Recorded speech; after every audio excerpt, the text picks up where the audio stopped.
Oi, gente, boa noite. Vocês me escutam bem? Tem aí um retorno do som.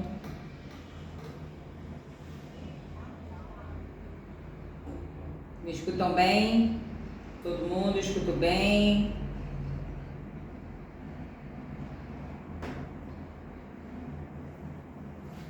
Acho que a mãe está digitando aqui, digitou alguma coisa. Vamos lá.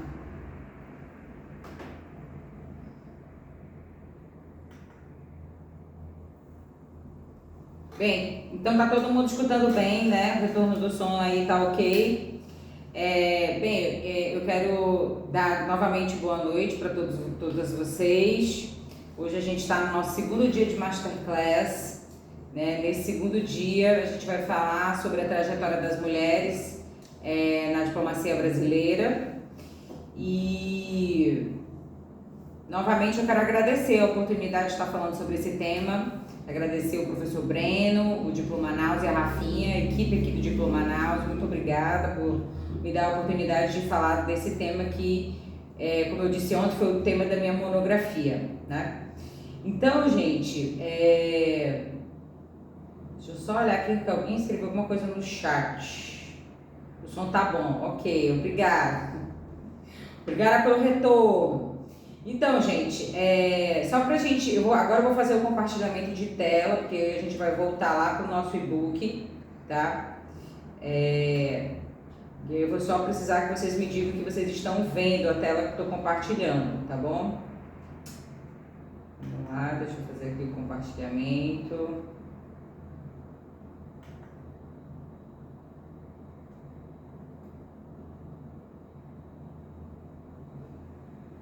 Compartilha a tela. Aí, agora vai. Agora vai.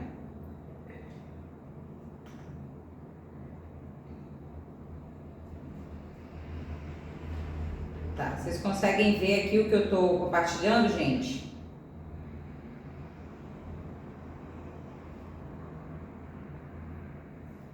Sim.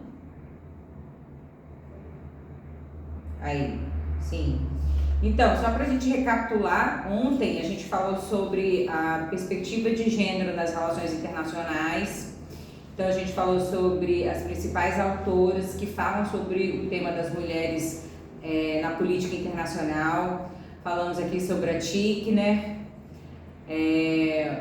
toda a abordagem que ela traz sobre o tema das mulheres, né, nas relações internacionais, os 6 pontos aqui do Morgenthau que ela reescreve, colocando a perspectiva feminina, né, das relações internacionais em relação a esses 6 pontos.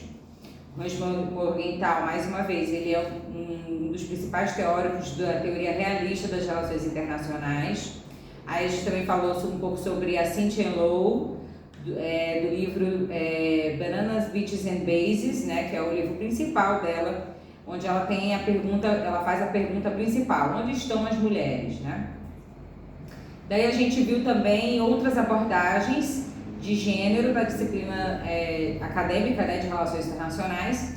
Falamos sobre as feministas liberais, as radicais, dentro das radicais as socialistas, as feministas pós-coloniais, pós-estruturalistas e pós-modernas, a questão da vitimização e a teoria feminista como uma subcategoria da teoria liberal, certo? E o tema de hoje, o capítulo 2, né, o tema de hoje do nosso Masterclass é a trajetória das mulheres na diplomacia brasileira. Nesse tema, o que a gente pretende trazer aqui é um histórico da carreira diplomática, onde o centro aqui são as mulheres, né? Porque vocês vão perceber que nessa trajetória, algumas vezes, as mulheres foram proibidas de exercer a carreira. Mas por quê? Porque foi uma carreira pensada para homens, para exercício dos homens apenas. Mas tem todo um contexto histórico que a gente precisa entender para que a gente entenda o porquê, né, por que funcionava dessa maneira. Então, aqui a gente vai trazer de uma forma resumida a trajetória das mulheres na diplomacia brasileira, tá bom? Porque é um território, como eu falei ainda agora, predominantemente de homens masculinos, certo? Então, a presença das mulheres na carreira é algo inovador, né? Então a gente vai ver aqui, vocês vão ver no decorrer aqui da aula, e a gente vai falar sobre algumas diplomatas. Não deu para colocar todas, se desse a gente colocava todas, né? Mas infelizmente não deu, então a gente vai colocar algumas aqui e vocês vão conhecer um pouco mais sobre elas. E o livro, esse panorama ele foi feito baseado em duas obras, digamos assim. O primeiro é o livro Mulheres Diplomatas no Itamaraty, 1918-2011, do diplomata Guilherme José Roeder Friaça. Eu até tenho esse livro, tá? Você consegue comprar ele na loja virtual da Biblioteca Digital da Fundação Alexandre de Gusmão. É um livro muito legal porque ele fez todo o mapeamento das mulheres, né, das diplomatas até 2011. Ele conseguiu fazer esse mapeamento de todas as mulheres. Então ele fala um pouco sobre a vida de cada uma, o porquê que cada uma entrou na diplomacia, as legislações que marcaram as épocas, porque ele divide essas mulheres em 3 gerações. E o ponto de corte de cada geração é um tipo de legislação que dava mais direitos às mulheres, né, de participação, de direitos civis, dava maior liberdade de direitos civis, de maior participação na sociedade civil, de igualar as mulheres aos homens. Então ele foi colocando isso como um ponto de corte, ele foi falando de algumas diplomatas. Então assim, foi um trabalho muito bem feito, primeiro que foi feito por um diplomata, né, de carreira lá do Itamaraty. E segundo, porque realmente foi um trabalho muito bem feito, muito bem escrito. Ele traz relatos de documentos antigos, muito legal. E a segunda obra que eu falo é o documentário Exteriores, Mulheres Brasileiras da Diplomacia, de 2018. Esse documentário ele foi feito pelo Grupo de Mulheres Diplomatas, em homenagem aos 6 anos de ingresso da primeira mulher na diplomacia brasileira. É um documentário muito bonito, ele está disponível no YouTube, no Vimeo. É só você colocar lá, Mulheres Brasileiras na Diplomacia, ou Exteriores, Mulheres Brasileiras na Diplomacia, você encontra esse documentário. Também muito bonito, muito bem feito, com uma fotografia muito bonita. Tem no YouTube do Diplo também. Ah, tá. A Rafinha tá avisando aqui que também tem lá no YouTube do Diplo, tá? Do Diplo Manaus. Então visitem o canal do Diplo Manaus no YouTube. Se inscrevam, né? E assistam o documentário que está lá disponível. E esse documentário, ele tem a participação de várias diplomatas dando seus depoimentos, né? Sobre a impressão que elas têm em relação à carreira. É muito bonito, gente. Eu já assisti esse documentário mais 5 vezes. Primeiro por conta da monografia, depois por assistir mesmo, né? Então é muito bonito.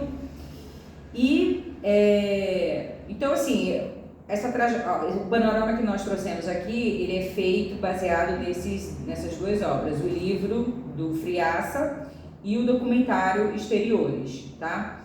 Então ele tem uma mescla aqui que eu fiz para caber o que dava para caber aqui no e-book, né? Que vocês pudessem ler, mas assim, para se aprofundar tem que ler o livro. Esse livro tem para baixar também, se você quiser, de forma gratuita, lá na Biblioteca Digital da Fundação Alexandre de Gusmão. Ou se você quiser comprar também, como foi o meu caso, tem também lá disponível, e aí entrega por Sedex, você paga a taxa do Sedex e eles entregam. Então assim, no livro do Friaça, ele coloca a primeira geração dessas mulheres, que ele chama de Grupo das 20, que são as diplomatas pioneiras, né? Foram um total de 19 mulheres que entraram para a carreira até a proibição do acesso ao sexo feminino de 1938. A gente vai falar dessa proibição daqui a pouco. E a entrada da primeira mulher na carreira diplomática brasileira foi no ano de 1918. E o nome dessa mulher é Maria José de Castro Rebelo Mendes. Ela nasceu em 1891, faleceu em 1936. E ela foi aprovada no concurso e ela foi aprovada em primeiro lugar, até interessante isso. E por que ela resolveu se inscrever nesse concurso? Primeiro porque ela tinha facilidade na parte dos idiomas, principalmente o alemão, né? E ela tinha conhecimento de alemão, tinha estudado alemão. E também porque, que foi o motivo maior na realidade, foi o falecimento do pai dela, que era o grande provedor da família, era quem sustentava a família dela. Com o falecimento do pai, não tinha ninguém para levar o sustento para dentro de casa. Então a Maria José se viu na obrigação de ter que procurar um emprego, sair para trabalhar, né? E ela foi, né, nessa história de procurar emprego, ela viu que tinha o concurso, procurou ver quais eram as disciplinas, né, que constavam no concurso, na prova, e ela fez, e ela passou em primeiro lugar. E na época ali, 1918, isso causou um estranhamento muito grande na classe social da época. Ela morava no Rio de Janeiro e isso foi muito estranho, foi muito diferente, não era uma coisa comum. Inclusive, a Maria José, ou Marieta, como as pessoas chamam também, ela foi a primeira mulher a passar no concurso público do Brasil. Então ela foi a primeira aí, ela foi pioneira em tudo, né? E como não era uma coisa muito comum na época, né? O acesso dela para o concurso precisou da aprovação do chanceler da época, que era o Nilo Peçanha, né? E o Nilo Peçanha, ele fez um despacho, porque o que aconteceu? A Maria Rebelo conversou com um amigo da família na época, que era o Rui Barbosa, né? E o Rui Barbosa intercedeu junto ao Nilo Peçanha para que ela conseguisse exercer a função.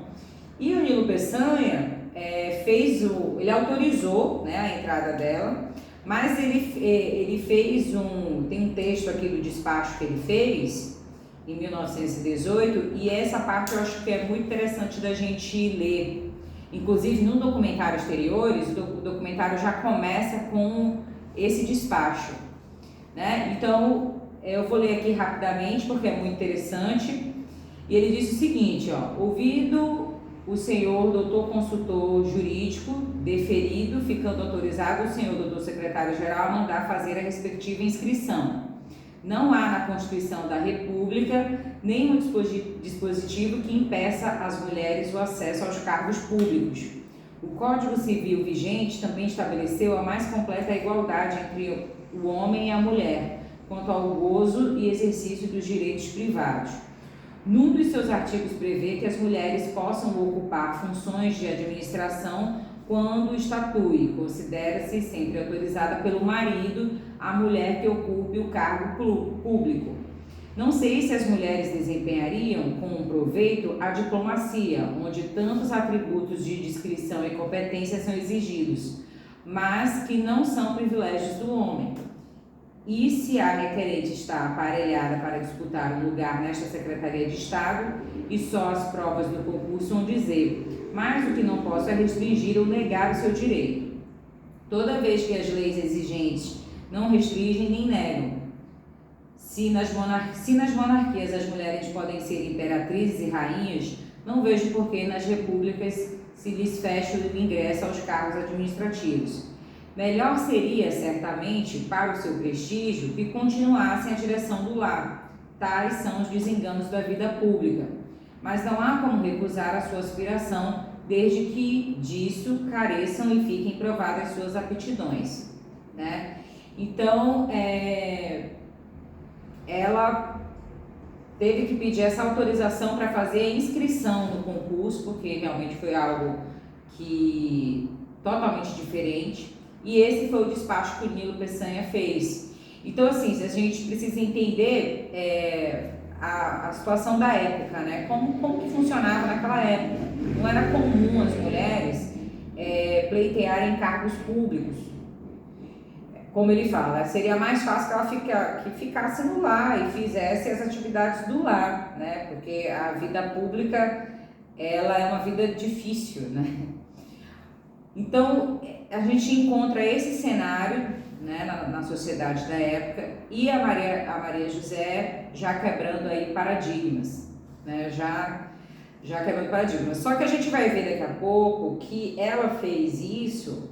Ela se inscreveu e tudo por questão de necessidade, não foi porque ela queria, não é porque ela tinha ali uma orientação feminista, nada disso. Ela até no livro ela fala, não, eu não estava pensando em feminismo, eu fui por conta de uma necessidade. E é muito engraçado, porque hoje em dia, se a gente trazer aqui para nossa época, 2022, as mulheres, é muito comum as mulheres saírem para trabalhar. É muito comum hoje as mulheres em cargos públicos. E por quê? Porque tem uma necessidade, né? Que a mulher precisa trabalhar. Isso já entra na nossa cabeça automaticamente. A gente já não se vê numa situação que nem aconteceu com a Maria José, de ter que pedir uma autorização para fazer uma inscrição, né? Então é muito interessante quando a gente faz esse tipo de comparação, né? Digamos assim. Então aqui, ela nasceu em Salvador, Maria José, no estado da Bahia. Ela que ficou responsável pelo sustento da família, né, depois do assassinato do pai dela no Rio de Janeiro. Ela só tinha 18 anos nessa época, foi quando ela entrou, quando ela passou em primeiro lugar, né, no concurso. E uma curiosidade é que quando ela passou no concurso, que ela foi trabalhar lá no Palácio do Itamaraty, que nessa época ainda era no Rio de Janeiro, tiveram que construir um banheiro feminino para ela, porque, como eu disse, só tinha homem, era uma carreira com um pensamento, realmente, a formação somente para homens, e foi um negócio totalmente novo na época, então tiveram que fazer um banheiro feminino lá no palácio. Isso é uma curiosidade, né? Para que ela não ficasse ali dividindo o banheiro com os homens, né?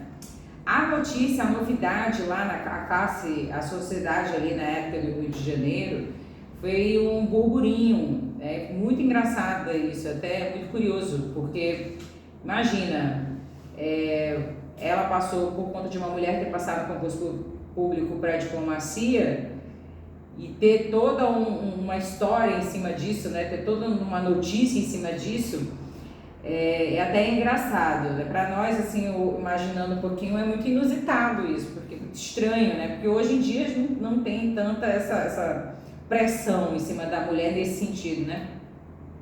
E aí um jornal da época, o jornal à noite, ele publicou essa charge que está aqui, que vocês vão ver melhor no e-book quando vocês receberem.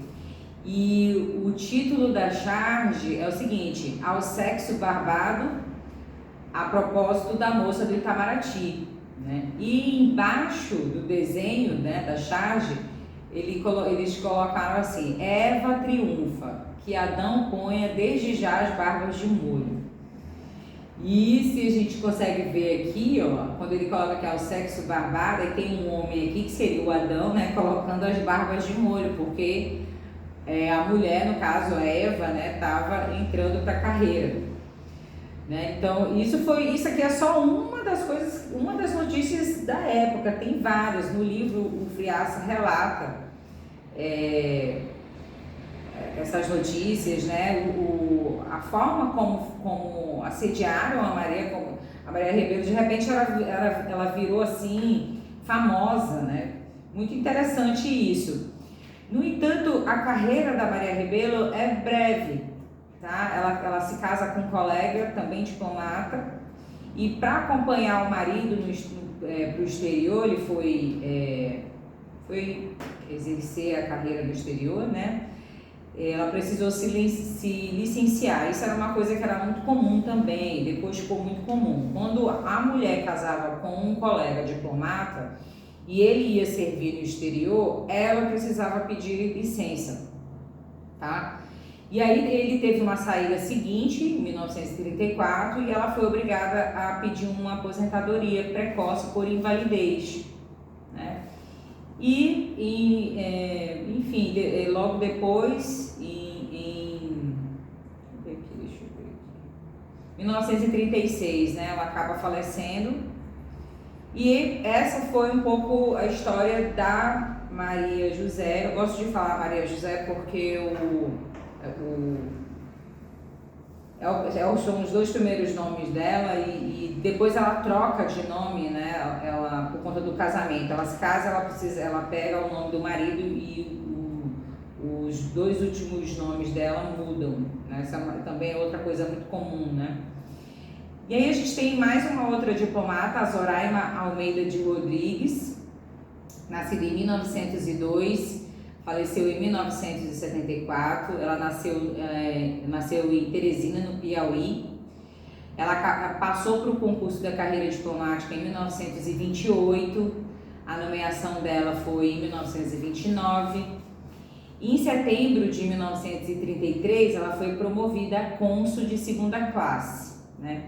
E aqui mais uma coisa interessante, nessa ocasião o Jornal do Brasil, na época, ele publicou a seguinte nota: quem conhece a história daquela gloriosa casa, para cuja fama tanto contribuiu o espírito sereno e equilibrado de Rio Branco, não ignora a carreira pública desta moça. Seu ingresso em Itamaraty se fez através de uma prova pública e concreta de capacidade, qual a de um rigoroso concurso. Sua brilhante inteligência e sua rica cultura, secundadas por um acentuado espírito de organização, venceram as duras provas, logrando Zoraima Rodrigues entre valorosos concorrentes, lugar de grande relevo e significação, né?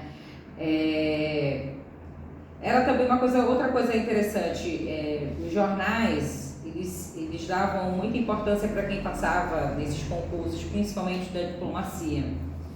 Então, era muito comum eles noticiarem, né, quem passava, mas quando eram mulheres, tinha um texto a mais, tinham palavras a mais, porque era aquela coisa, tipo assim, muito diferente, né, uma mulher passar num concurso para diplomacia, um concurso muito difícil, né? E aqui a gente pode fazer um paralelo com o que a gente estava conversando ontem, sobre aquela situação da origem da disciplina, né? Da origem do ensino da disciplina, né? Que é carregada de palavras que contém ali aquele peso da masculinidade e que nem todas as mulheres entenderiam isso, né? Conseguiriam captar o significado disso e levariam, teriam condições, digamos assim, uma condição de aptidão, né, cognitiva para dar continuidade no estudo da carreira. Então, essa era a visão carregada, né? E essa é uma visão que a gente pode trazer aqui para essa questão da sociedade da época, de dizer assim, pô, uma mulher consegue passar nesse tipo de prova e ela tem interesse nessa carreira, que é uma carreira para homens, né? Então, a Zoraima, ela foi a primeira brasileira a servir e chefiar um corpo consular de uma cidade estrangeira, né? No caso aqui foi a cidade de Liverpool, tá? Então, assim, ela também tem aí essa questão da primeira, né? A primeira mulher, primeira isso, primeira aquilo. Ela também foi a primeira mulher a trabalhar num corpo consular. No caso aqui, foi Liverpool, né? Em Liverpool. E aí a gente tem uma pausa da atuação das mulheres na diplomacia. Isso aí é muito ali nos anos 30. A reforma Melo Franco, em 1931, restringe a atuação das mulheres no corpo consular, ou seja, as mulheres só poderiam trabalhar na parte consular da diplomacia. E depois, em 1938, a reforma Oswaldo Aranha, ela vai unificar as duas carreiras. Ela vai unificar a parte da parte de cônsul, né? Para também a parte que é a parte mais política, digamos assim, que você cuida dos interesses, faz a parte da negociação. Então ela junta essas duas atividades e proíbe a atuação das mulheres. E essa proibição ela dura 16 anos. Então foram 16 anos que as mulheres não puderam se inscrever no concurso, não puderam atuar na carreira diplomática, né, brasileira. E aí a gente entra para a segunda geração, que vai marcar as mulheres que entraram para a carreira em 1954, porque a proibição da reforma Oswaldo Aranha, ela começa em 1938 e termina em 1954, né? E essa segunda geração, que é como o Friaça define, justamente vai de 1954 a 1988, que é o período das grandes mudanças no Brasil em relação aos direitos das mulheres, né? E aí aqui, uma das diplomatas que eu coloquei aqui é a Maria Sandra Cordeiro de Mello, que nasceu em 1932 e faleceu em 1975. Ela nasceu em Campo Grande, no Mato Grosso do Sul, né? Ela passou no concurso em 1952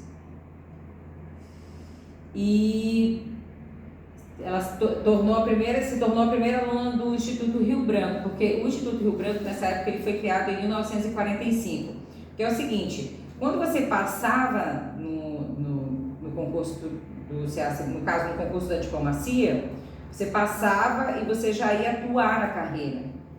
Depois, quando você estuda a carreira diplomática em si, no caso do Brasil, foi percebido que precisava treinar essas pessoas, não bastava passar no concurso, eles precisavam passar por um tipo de treinamento, digamos assim. E esse treinamento era feito no Instituto Rio Branco, que foi criado em 1945. Então, ela foi a primeira aluna mulher do Instituto Rio Branco, né? E como ela passou em 52, em 52 ainda tinha a reforma, né, Oswaldo Aranha. Então ela precisou passar por uma batalha judicial para poder entrar para o Instituto Rio Branco. E na época a revista O Cruzeiro, eles publicaram a respeito sobre isso e fizeram aqui a seguinte publicação: o ideal nasceu com ela numa casinha modesta em Campo Grande, Mato Grosso. Já no Rio de Janeiro, o brotinho amazônida engasgou sua mãe com a colher de sopa ao deflagrar esta revelação, num começo de conversa. Sabe, querida, vou tentar matrícula no Instituto Rio Branco. Vou entrar no Itamaraty.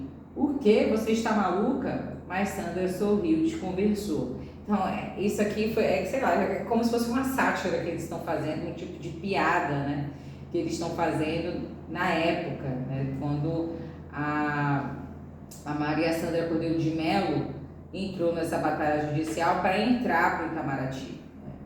Então, assim, até é engraçado você ler isso aqui, você fica, gente, como é que pode, né? Se você parar para pensar, você pensa desse jeito. Como é que pode?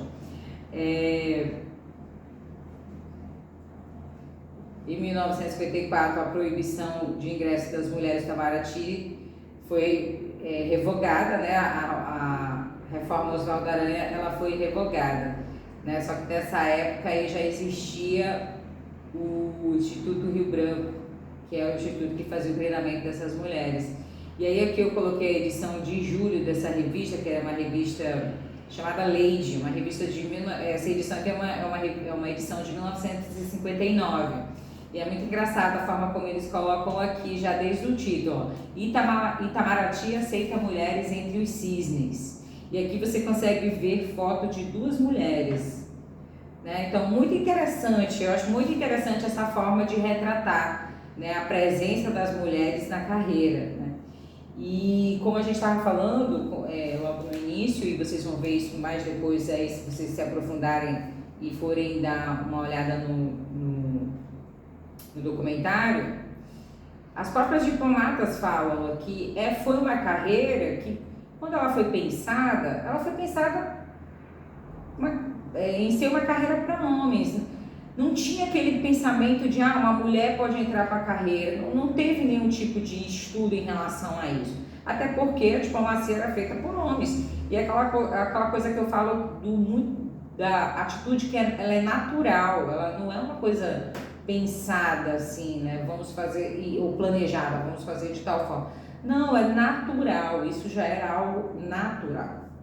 Então, a entrada das mulheres que não foi algo natural e causou certo espanto, né, em todas essas gerações, esses anos aí, não foi à toa que houve a proibição do retrato das mulheres, porque realmente não era algo que eles queriam, né? Digamos assim, não era algo que eles queriam.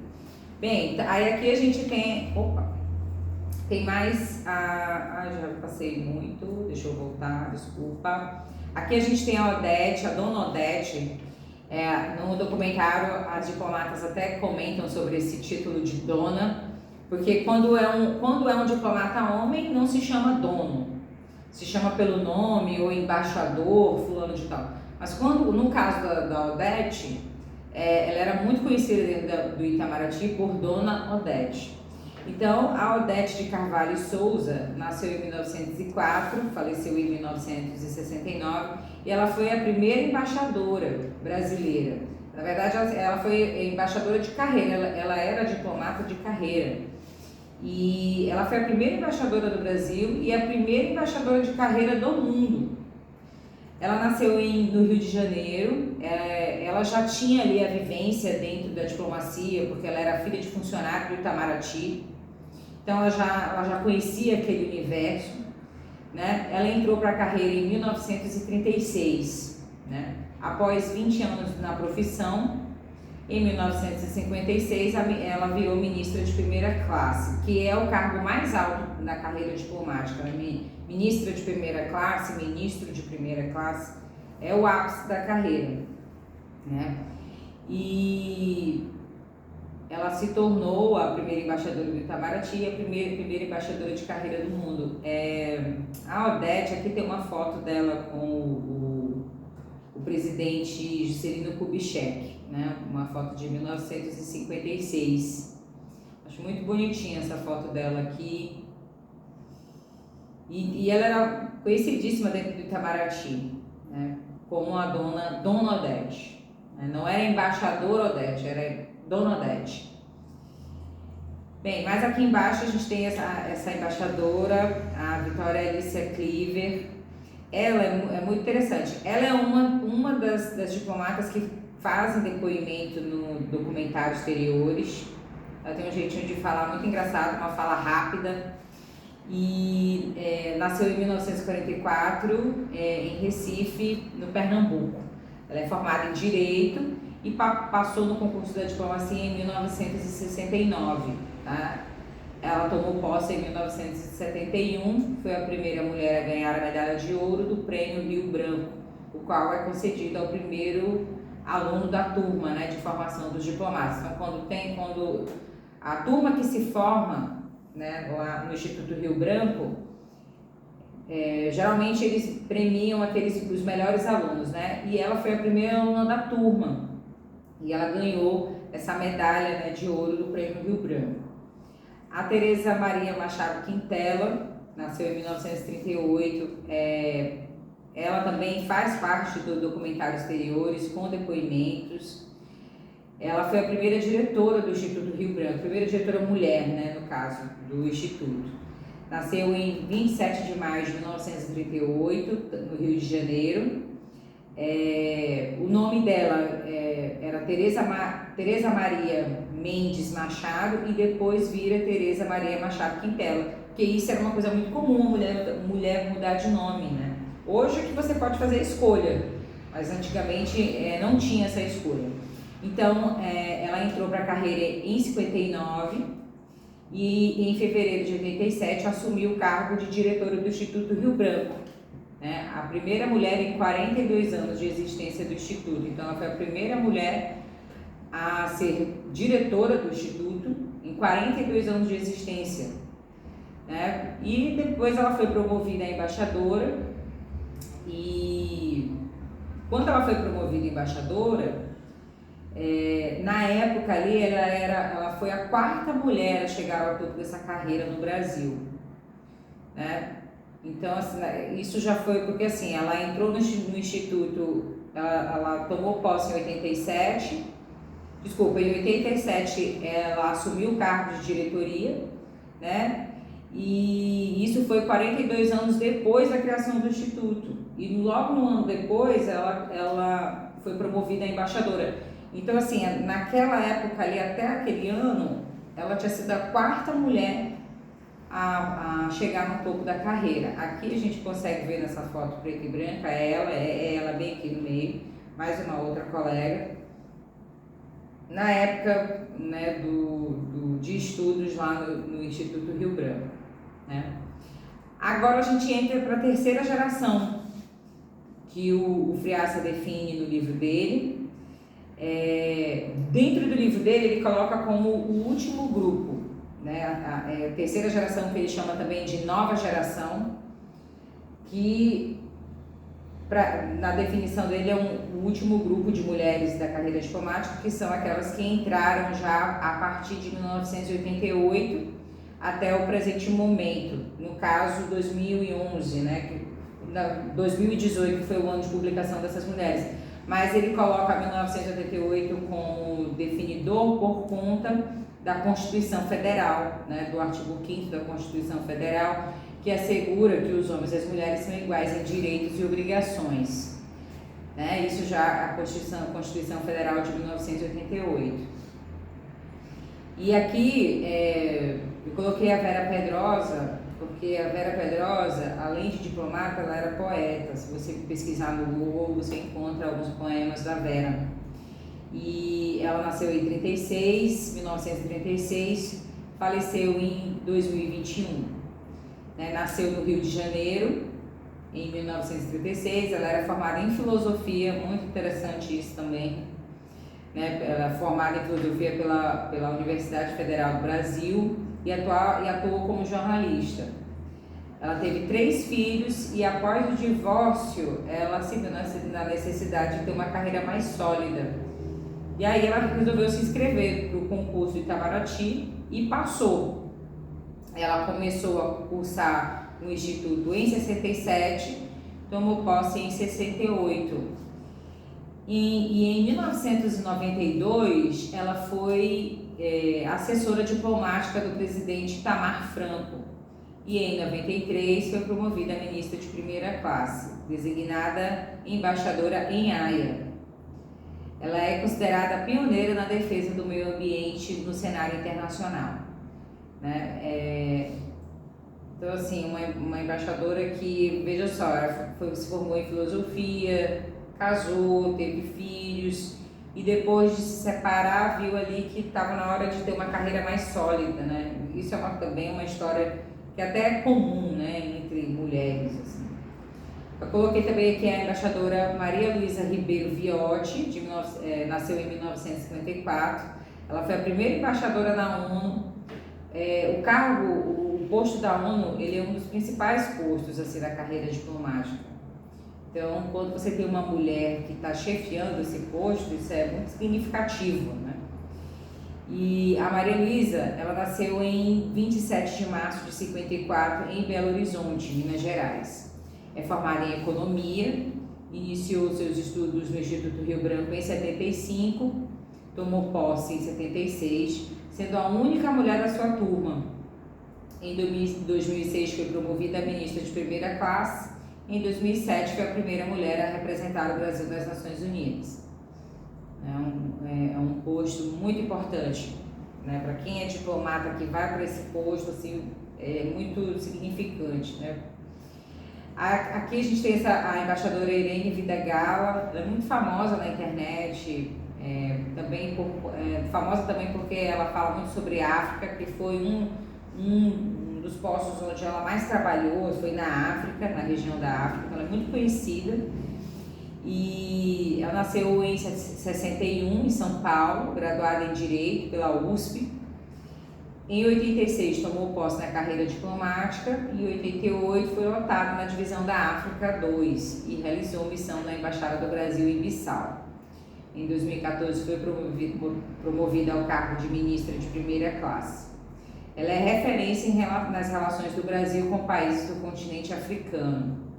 E aí, por que eu estou falando muito essa situação do foi promovida, virou ministra de primeira classe, virou embaixadora? Amanhã a gente vai entender isso melhor, porque é muito difícil para chegar nesse nível de ministra de primeira classe, embaixadora. você tem que passar aí por uma série de requisitos, tem tanto a parte de tempo, quanto a parte de estudo, quanto a parte de serviço no exterior. Tem um leque aí de requisitos que o diplomata precisa ter, a diplomata precisa ter para chegar nesse cargo aqui de ministra de primeira classe.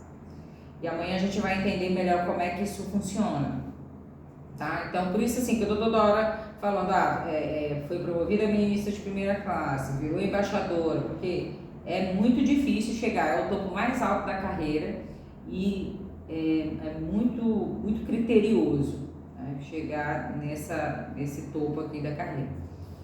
Aqui é a Gisela Padovan, ela nasceu em 1960, em São Paulo, ingressou no Instituto Rio Branco em 1991 e tomou posse no cargo de terceira secretária em 1992.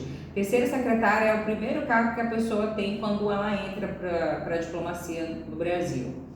Em 2005 foi condecorada pelo então presidente Lula com a Ordem de Rio Branco. Em 2017 foi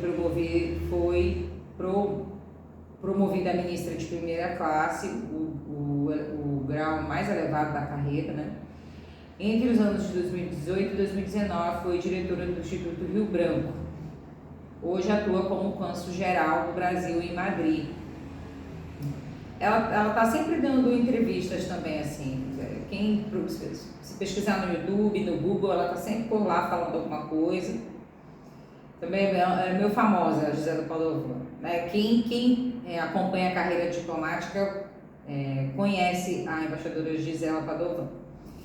Aqui a gente tem a Mônica Menezes. A Mônica Menezes, ela foi a primeira diplomata negra do Itamaraty. Outra coisa também que isso era impensável, você ter no Itamaraty um negro como diplomata. Inclusive, num documentário Exteriores, uma das diplomatas, ela, que é negra também, né, ela fala assim, olha, nem o Barão do Rio Branco, que é o patrono da diplomacia brasileira, nem ele aceitaria isso, tipo, nem para o Barão seria aceitável ter mulheres na carreira e principalmente negros na carreira. Né? E a Mônica Menezes, ela quebrou esse paradigma, digamos assim. Né? Ela nasceu em 57, no Rio de Janeiro. Em 72 ela se mudou para Brasília, porque aí já o Itamaraty não era mais no Rio de Janeiro, era em Brasília. Com a construção de Brasília, o Palácio Itamaraty mudou de localização, né? E ela passou no concurso aos 21 anos de idade, em 1978, bem novinha, né? E tornou-se a primeira estudante negra do Instituto Rio Branco e a primeira mulher negra da carreira diplomática no Brasil, né? A sua administração repercutiu na imprensa da época. Infelizmente, a Mônica faleceu em 1985. Ela faleceu de um aneurisma cerebral aos 27 anos, tendo aí a carreira diplomática dela interrompida de forma prematura. Pelo fato de ela ser negra, né, também o fato de ter a idade muito nova, 21 anos, ela virou também notícia aí nacional, repercutiu bastante a aprovação dela. Ela foi capa aí de jornais, de revistas. Essa aqui é a capa da revista, uma notícia aqui da revista Manchete, de 1978. Aqui também a gente tem, né, esse título da matéria do jornal Correio Brasiliense, uma negra no Itamaraty, será o fim do preconceito? Eles colocam aqui, ó, primeira negra aprovada para estudar diplomacia prefere servir na ONU. Esse aqui já é uma matéria do Jornal do Brasil, de agosto de 78. Então, também muito interessante, né, essa forma de retratar essa aprovação, né, da primeira negra a servir no Itamaraty. E no documentário Exteriores você consegue saber um pouco mais da história dela. Ela, quando disse para a família, né, disse para o pai, eu vou prestar o concurso. O pai dela, né, até desencorajou, disse, para quê? Não tem nada a ver, você não precisa fazer isso. Isso quem conta é a irmã dela, né? Mas acabou que ela estudou, prestou o concurso e passou, né? Muito interessante isso aí também, né? Porque aquela visão ainda ali de você não ter participação das mulheres, né? Mulheres não servem para isso, mulheres não servem para a diplomacia. E aqui a gente tem as diplomatas da quarta geração. Essa questão da quarta geração já é uma definição aqui nossa, né, minha, do professor Breno. Por quê? Porque hoje em dia, né, a gente consegue ter contato com esses diplomatas através das redes sociais, sejam elas o YouTube, o Facebook, muito o Instagram. Então você consegue encontrar os perfis desses diplomatas, tanto homens como mulheres, né? Então muitos deles têm seus perfis na rede social, no Instagram principalmente, que é onde eu acompanho, e eles usam os perfis para falar sobre a carreira diplomática, dar dicas de estudo, eles mostram o cotidiano da carreira, quais são as atividades, algumas atividades que você tem que realizar, se você vai precisar se mudar de um posto para o outro, como é que é esse processo de mudança. Então a gente consegue hoje ter uma aproximação maior com esses diplomatas, né? Quem é do universo aí da diplomacia, quem estuda para o concurso, quem pensa em estudar. Então você consegue ter um contato aí com eles. E então a gente definiu assim como essas diplomatas, no caso das mulheres, as diplomatas de quarta geração, que ela tem um engajamento maior, né, no uso das redes sociais e essa presença maior, né?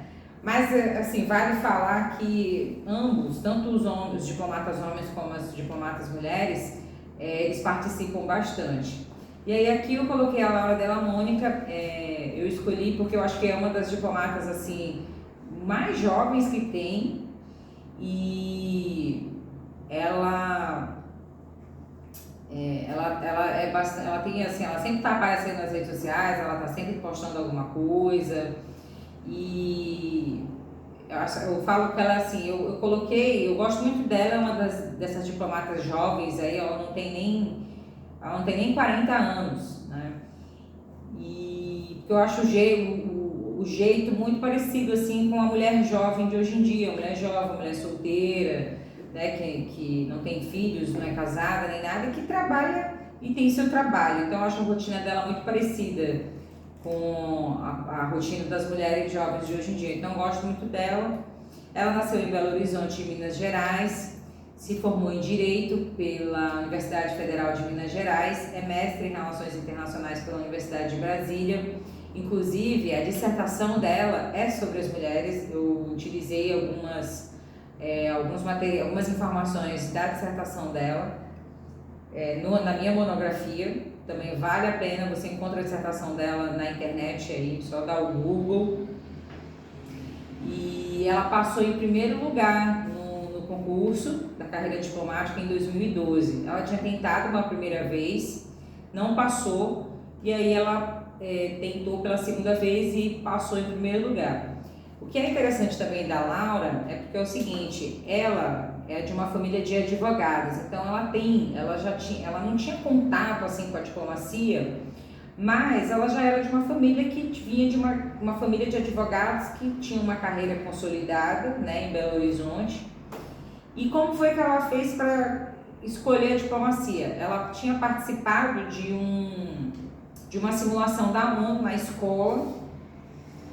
E porque assim, por isso que é muito bom a gente participar de simulação da ONU, porque na simulação da ONU a gente tem as delegações, né? E os assuntos que a gente trata são os assuntos, as pautas das relações internacionais, sei lá, diplomacia da vacina, guerra da Rússia com a Ucrânia,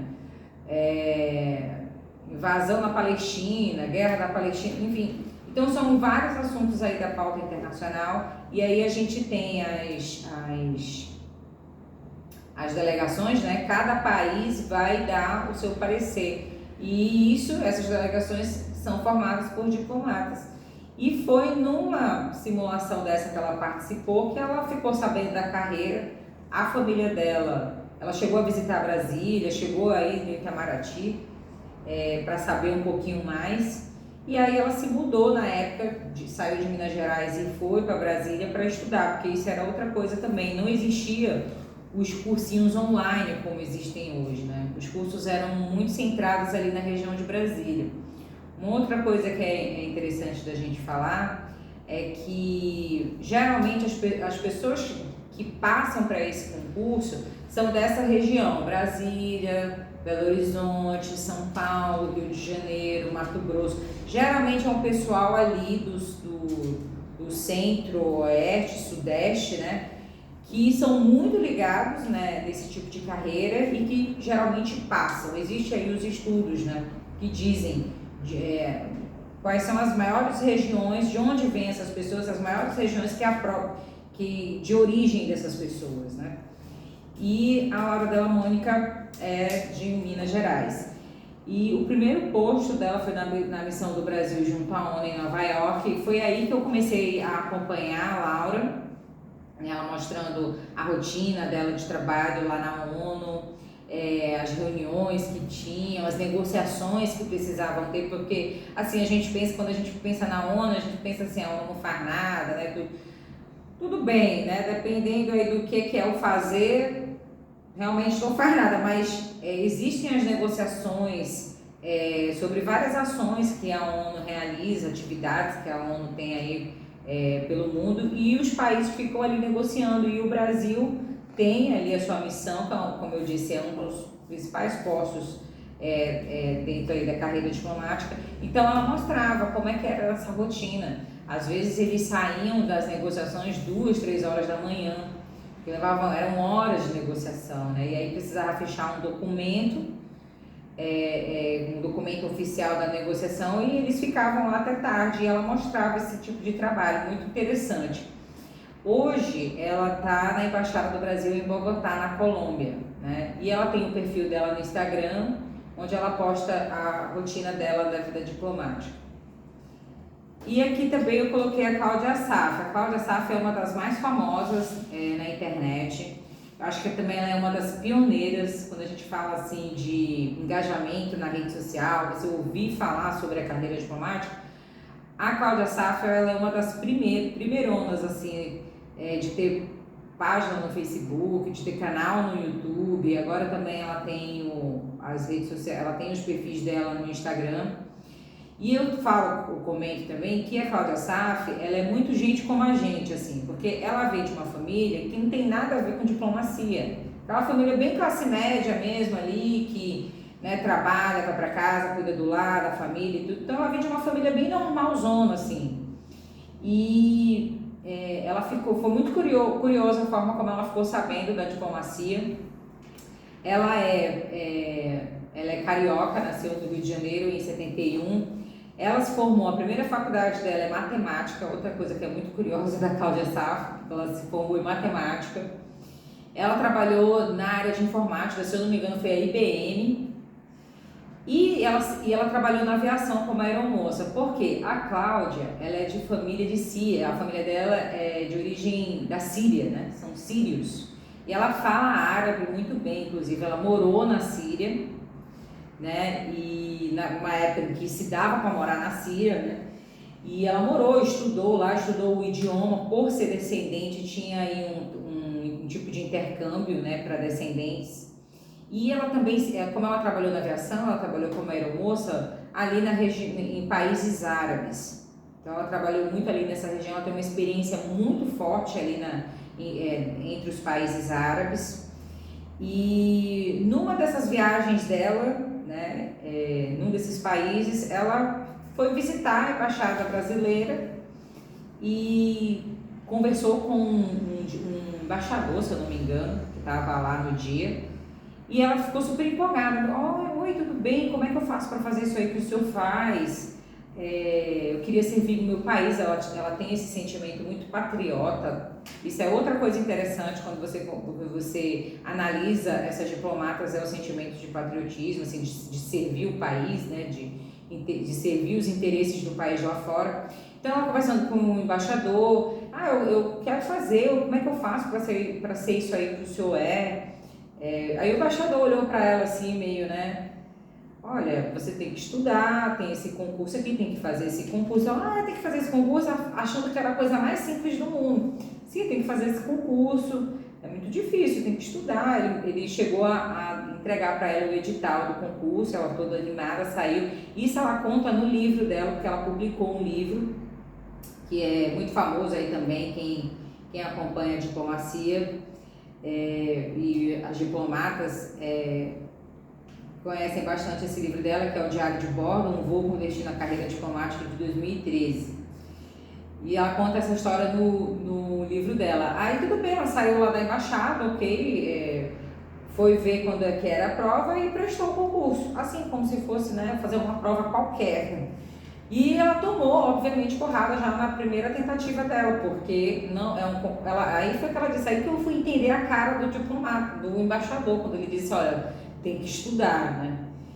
E ela começou do zero, o estudo dela, o estudo, né, para a carreira, para o concurso, foi básico. Ela conta no livro dela que ela foi se matricular em cursinho pré-vestibular para ela ter aula básica de história do Brasil, história mundial, geografia, português, que são as matérias, uma das disciplinas que caem na prova, né?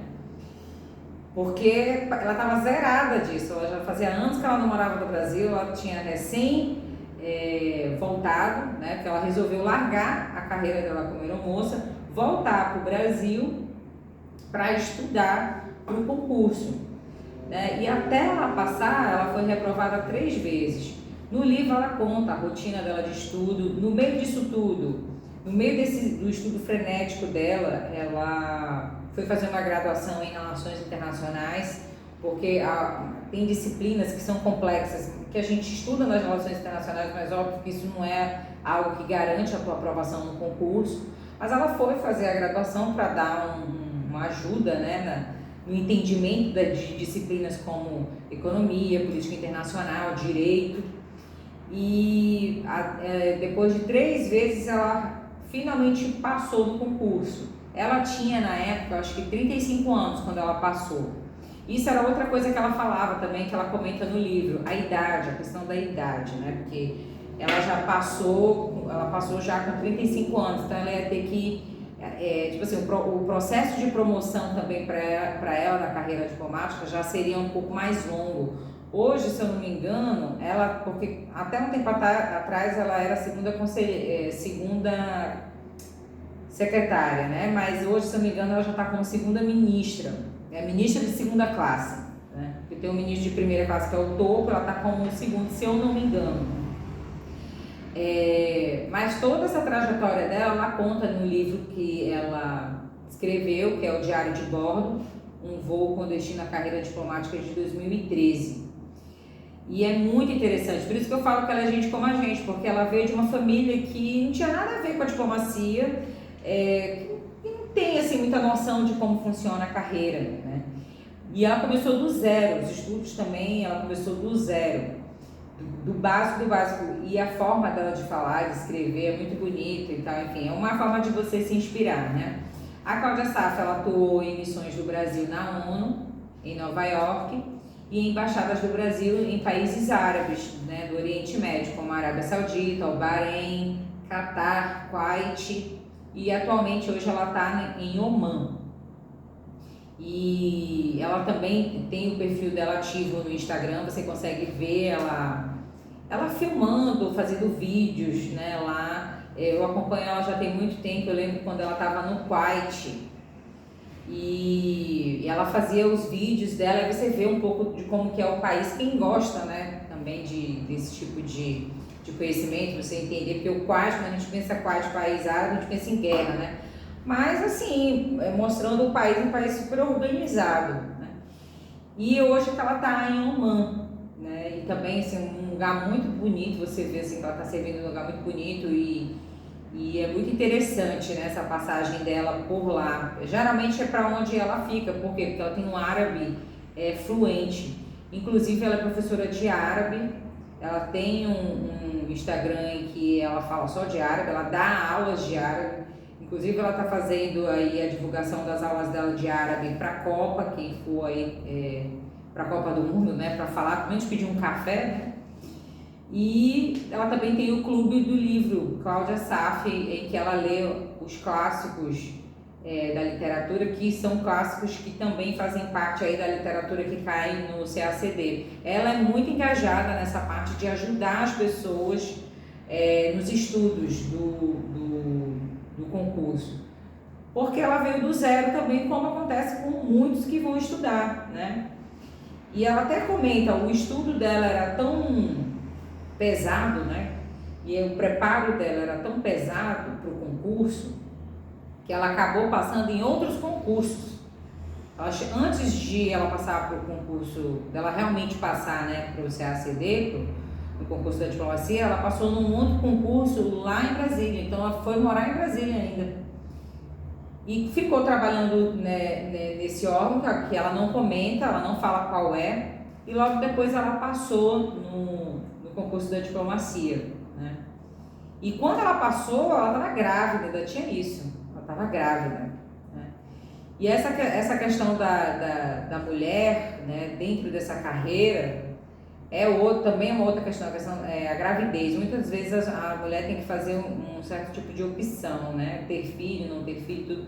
Mas a Cláudia Sarto, ela quebra também todo esse paradigma aí. Tipo, quando ela toma posse, ela tá grávida do primeiro filho dela, tem 3 filhos. E ela tá gravidinha do primeiro filho dela, de buchão lá, tomando posse, né? Do Itamaraty. Então, é uma mulher muito forte, assim, e teve uma determinação muito grande, assim, para passar nesse concurso. E uma das coisas que eu acho mais interessantes é porque ela não vem de uma família que tem tradição, né, na carreira diplomática ou em concursos, mas ela conseguiu passar e hoje ela é uma das diplomatas que é muito conhecida. Ela dá aula também para quem está estudando para o concurso. Se eu não me engano, ela estava dando aula naquele grande concurso, algo assim. Mas ela está sempre aí ativa nas redes sociais, ela é muito famosa também. Quem é do meio da diplomacia sabe quem é Cláudia Sarto. Bem, essa parte aqui a gente fecha. Como eu falei para vocês, a ideia aqui era mostrar um pouco da trajetória, né, das mulheres na carreira diplomática, e falar de alguns nomes, porque a gente não conhece, né? Geralmente a gente não conhece, são pessoas assim que a gente nunca ouviu falar, ou então é algo assim muito restrito a quem é da diplomacia, ou quem estuda diplomacia, relações internacionais no Brasil, né? E assim, a ideia também da gente prestar um respeito a essas mulheres, porque cada uma na sua singularidade tem a sua importância, né? Quando a gente está falando da carreira diplomática. Se vocês forem olhar, se vocês forem assistir o documentário, grande parte dessas mulheres que estão aqui hoje, né, que estão aqui no e-book, elas fazem depoimentos no documentário e elas dão o depoimento delas, né, em relação ao fato de serem mulheres e trabalharem numa carreira que não foi feita para mulheres. Né? E, então isso é muito interessante a gente analisar isso. O Itamaraty é uma instituição muito respeitada, o Instituto Rio Branco também, uma instituição muito respeitada mundo afora. A diplomacia brasileira em si, pela sua parte histórica, ela é muito respeitada, a parte também de negociação. E uma das coisas assim que o Itamaraty está sempre buscando inovar. E um dos aspectos da inovação que o Itamaraty está conseguindo se adequar, mesmo que de forma ainda pequena, mas está conseguindo se adequar, até porque não tem tantas mulheres assim, as mulheres estão começando, a carreira diplomática hoje em dia já está ficando um pouco mais popular, mas não era, né? Também não era. E o Itamaraty está conseguindo acompanhar esse processo da sociedade de inovação, mesmo que de forma pequena, mas está conseguindo. Mas isso ainda não é o suficiente, a gente precisa cada vez mais falar da atuação das mulheres na carreira diplomática. Se vocês forem ver o livro, seja de forma online, ou comprar o livro, ou no próprio documentário, a gente consegue ver as atividades também que elas realizaram, exercendo a carreira em postos importantes. esse é um outro assunto quando a gente fala dentro da diplomacia, que não é só promover as mulheres para qualquer embaixada, né? Porque tem aquelas embaixadas importantes, tem aquelas que não são tão importantes assim. Né? E tinha uma época que as mulheres estavam nessas embaixadas que não são tão importantes, então foi uma reivindicação das mulheres também para que elas pudessem chefiar missões e embaixadas importantes aí dentro do serviço exterior. E essas reivindicações têm dado certo, porque quando quem acompanha o estudo consegue perceber que tem dado certo. Agora sim, faltou muito, tem outras mulheres aqui e infelizmente não deu para colocar todas, né? Que a vontade é de colocar todas aqui. Mas infelizmente não deu. Mas aqui a gente tem algumas delas e isso aqui é uma forma também de homenagear essas mulheres aí. Todas elas, da sua maneira, quebraram uma barreira, quebraram um tipo de paradigma, seja ele da forma que for, né? Então é isso, gente. Vocês têm alguma dúvida?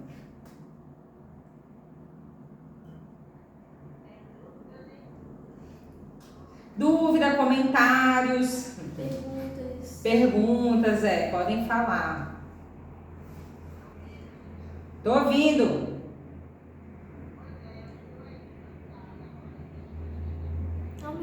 Tô o quê? Não entendi. Peraí, moments. Já. Eu estou encantada com essa história.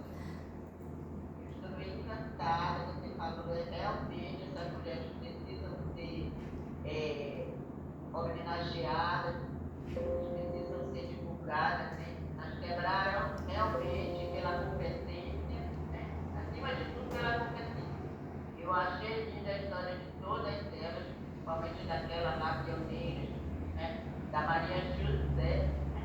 Que quebrou todos os paradigmas. Mas realmente elas estão de parabéns. E você colocou muito bem a história de cada um. Parabéns, tá? Parabéns não só as mulheres diplomatas brasileiras, mas você que expôs muito bem essa trajetória, essa história linda dela. Obrigada também, mãe. É porque assim, cada uma tem várias outras histórias, tá? Tem história de diplomata que, por exemplo, teve que batalhar para poder conseguir de volta o cargo que tinha perdido porque tinha se casado com um diplomata, e como tinha essa situação de quando você casa com um diplomata e vai servir no exterior, a mulher que tinha que pedir a licença. E ela, nessa história, acabou perdendo o cargo e teve que entrar na justiça para conseguir o cargo de volta. Então, olha só, isso aí também é uma outra coisa interessante, né?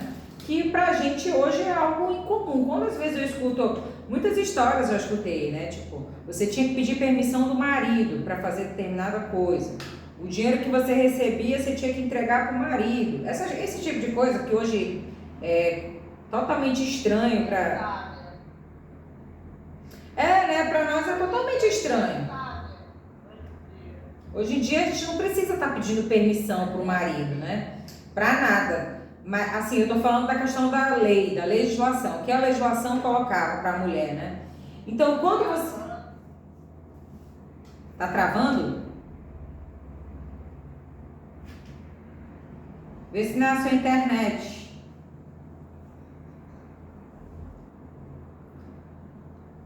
Oi. Acho que é a internet. Mas outra pessoa tem algum ponto? Deixa eu ver aqui, peraí.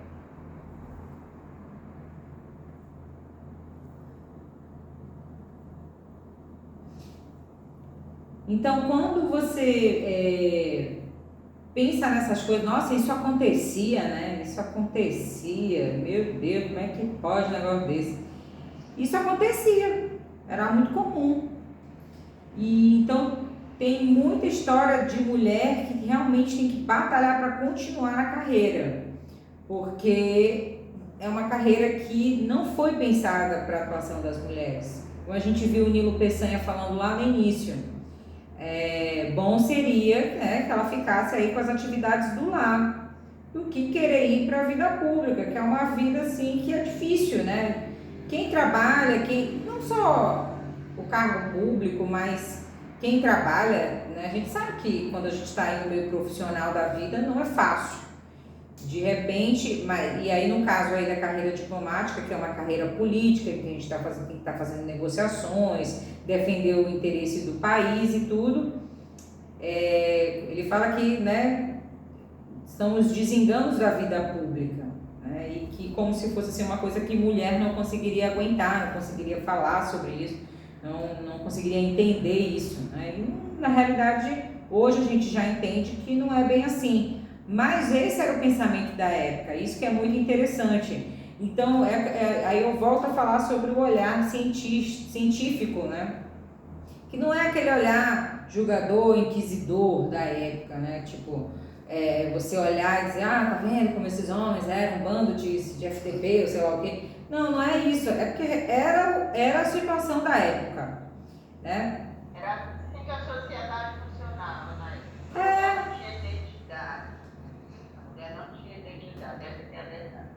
Pois é. Qual? Ah, sim. Das cientistas, Conta a história, tem um livro e tem um filme que conta a história das matemáticas, mulheres, por cima negras, que serviram na NASA.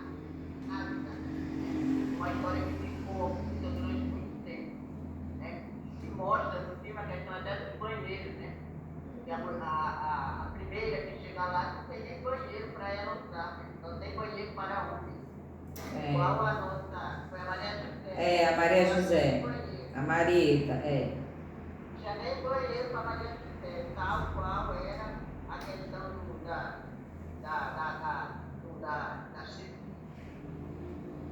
criada para os homens. Sim. Banheiro para ela, igual no filme Estrelas Além do Tempo. Para ver como era um lugar de presença só de homens, né? Então não tinha necessidade de ter um banheiro de mulher, mas quando ela começa a servir, né, no Itamaraty, eles têm que abrir um banheiro para mulheres, para que ela consiga ir no banheiro ao menos, né, para trabalhar. E se você tem um diretório na Fundação Alexandre de Gusmão, se eu não me engano, é um diretório histórico. Lá você consegue ver até 1960 todos os diplomatas e os cargos que eles exerceram. E aí, a partir de 1918, você consegue ver o da Marieta, da Maria José, né? O que ela exerceu era a função administrativa, né? Então ela não fazia parte da negociação. Mas ela foi a primeira mulher e ela tinha todas as aptidões, ela conseguiu provar isso através do concurso, ela tinha toda a aptidão para exercer o cargo. Agora, ela tinha 18 anos de idade, ela era bem novinha, né? E vejam só, mulher, 18 anos de idade, se tu olha para a carinha dela, aquela foto dela ali cá de menina, e tendo já que passar por tudo aquilo.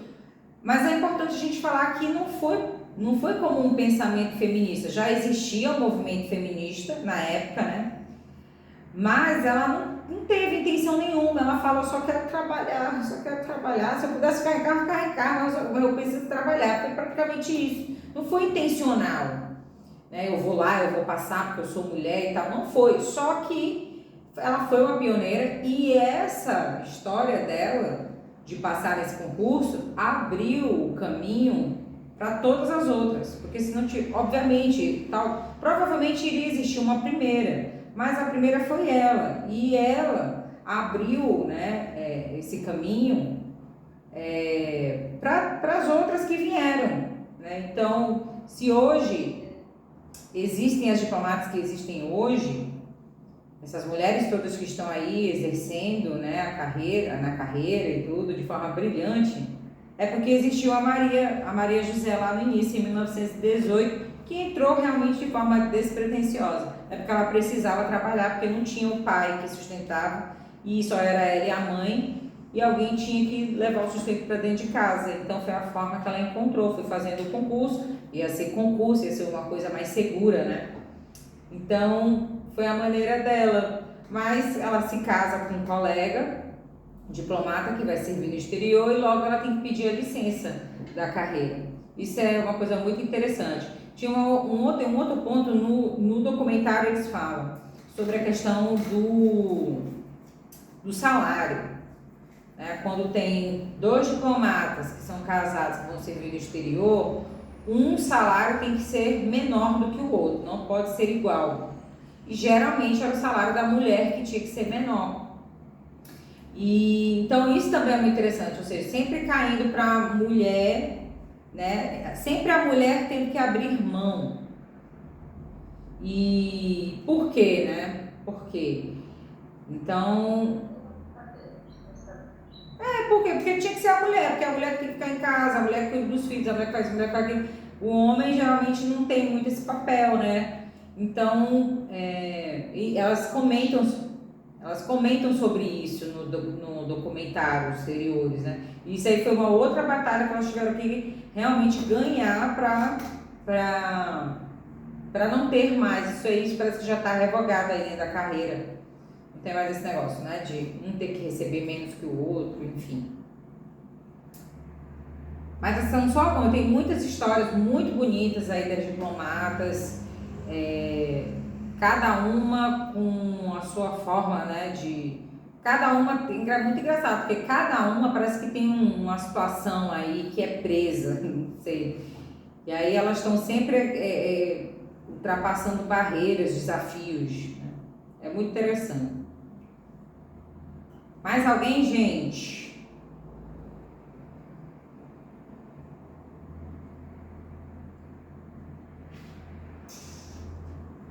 Deixa eu ver aqui no chat.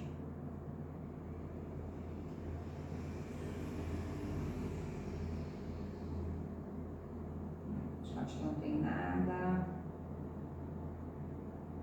Mais alguém tem algum comentário? Alguma dúvida? Porque hoje, a aula de hoje é mais voltada realmente para elas, né? É uma forma de prestar uma homenagem para essas mulheres. Então, realmente a gente falou mais dessas mulheres, né? Não teve outro assunto.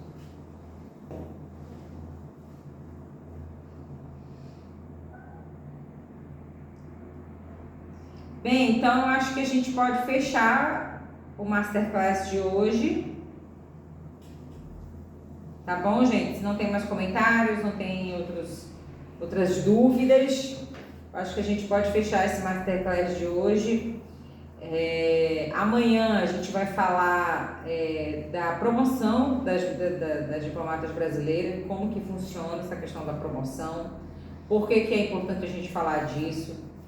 Então a gente vai trazer alguns números aqui e não percam, né? Amanhã é a última aula, não percam a aula de amanhã. Muito obrigada, tá, gente? Obrigada